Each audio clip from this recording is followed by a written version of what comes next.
Hi. So this is episode 2. It's been a couple days. I am tired. I have a sinus headache. This is real life. This is grad school. Um, so yeah, things have been going fairly well for me. Classes have once again gotten hard. Not in a bad way, just things are very difficult. This is grad school after all. It's kind of difficult. It's hard to do stuff. So yeah, but classes are going fairly well. I had a really good weekend, hung out with some friends, did some stuff. I actually got some pottery, which I don't know if I can. Let me see if I can do this right. Hey, look, I found a way to make it work. A couple weeks ago, a little over, a week and a half ago, me and some of my classmates had gone to this place where you can do pottery painting and then they fire it for you, and this is my result. This was like a specialized glaze. It's all supposed to be on here too, but it did not work. But yeah, I just figured I'd go with something fairly simple.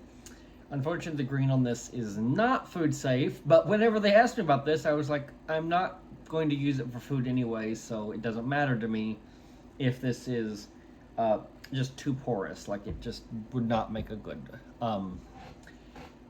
dish for food. Like, you couldn't clean it properly. But oh well. So yeah, life of a grad student is fairly okay. It's kind of tiring. Tomorrow is my long day. It's Wednesday, so I'm on campus. I will probably leave my apartment no later than 10, honestly. We'll see, but no later than 10. Get on campus, and I'm going to be there for quite a while. I don't actually know how long. I might be there until after 6, so we will see about that. But regardless, it's going to be a long day. And then afterwards, I might want to go to the gym. We'll see. I am probably going to go to the gym tonight. We'll see. I tried going last night. It was a horrific mess. My legs were very sore from trying to run on Sunday. It was not a good idea. And then there's apparently some planets that are lined up. I have a minor in astrophysics, so I still like astronomy stuff quite a bit. So I might try to find some location that has decently dark skies, which I'm not sure how to find since I'm here in the Pittsburgh metro area, and yeah, that'll be a little difficult, but I'll figure it out. I'll find out something that works. But yeah, so that's kind of the updates here. There's nothing really new or exciting. I'm still trying to figure out exactly what this vlog is going to be like. We will see. But life has been pretty good. Nothing particularly sustainable, really. I've just been doing work. I did have one interesting experience, I guess today, really, that I was doing an assignment for one of my classes that is on decision analysis. I often call it my reporting class, but there was actually a separate reporting class I do not want to take. It is apparently not the greatest course on earth. So I was doing that, and all of a sudden I was like, wait a moment, I recognize this sort of thing. I do not recognize this specifically, but I recognize this kind of thing. And so I looked and I was like, okay, I've never seen this. It's called the DPSIR framework. It's just a framework for looking at systems of different things like dependencies. I forget what all of the acronyms stand for at this point, but regardless, it stands for a bunch of different things. And yeah, and it's very similar to Elinor Ostrom's SES framework, which is the Social Ecological Systems framework, I believe. I don't know. It's been a while. I just know it's called the SES framework. There's also the IAD framework that Elinor Ostrom came up with. I am a very strong believer in Elinor Ostrom's work. I studied at her workshop at Indiana University for about a year. Not like formally, but just informally I would show up. I sat in on a PhD level seminar for about half a semester until I realized I could not afford those 3 hours of the day anymore. It was killing me.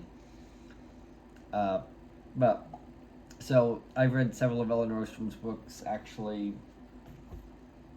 Look what I happen to keep by my desk all the time. And wait, there's more. Yeah. Um, I am definitely more of an academic sustainability professional than a lot of people are. So I'm sitting here, I'm doing this assignment, and all of a sudden I go, hey, I've read these books. This one, everyone should read, in my opinion. Governing the Commons is like an amazing book. And then this one, I'm not, no. Not everyone needs to read that thing. It is monstrous, it is thick, it is a pain in the butt to read.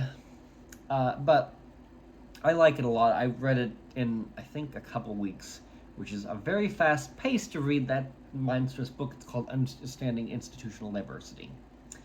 It is a thick book. And chapter 5 of it is kind of like the meat of it. I had to read it. Like, I've read that chapter twice. It is a lot. But that's where she talks about the IED framework. So I'm more academic on this front.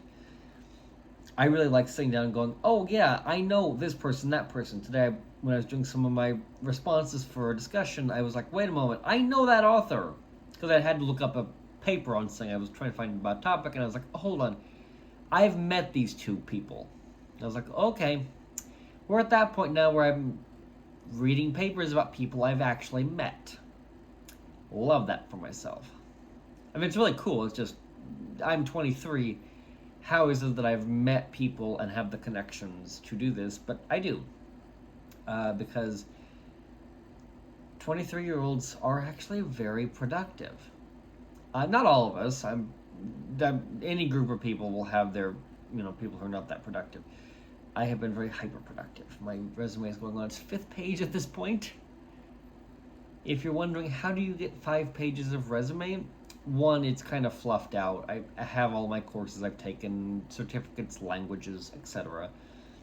But it's just a lot of stuff, and even if I cut it down to just like actual regular stuff, it is still exceptionally impressive. Like, most people would not have a resume that big, at least not at my age. A lot of my classmates are about the same way. We all have, we are, in my program, we're all exceptionally like high achievers. I don't think there's a single one of us that really slacks, except maybe 1 or 2 people, but we're not discussing that here. They know who they are, and they're probably not watching this video, so. But yeah, this is kind of what it's like for me as a 23-year-old in grad school. It's a lot of work, but it's a lot of fun. I enjoy it. So especially as a sustainability person, like I said, as an academic leaning person, it's very interesting because a lot of my classmates really are more applied people, which I love. I love the applied stuff of this. This is part of why I like it, is I can go out into the field and do this kind of thing, and it's entirely enjoyable to me.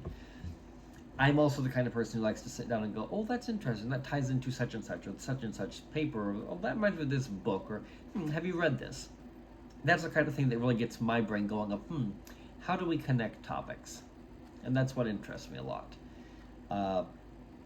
So yeah, there are a lot of sustainability professionals that are really out in the field doing something, and then there's people like me that just really enjoy sitting at a desk and still getting physical activity. Please get your 60 minutes a day or whatever the recommendation is.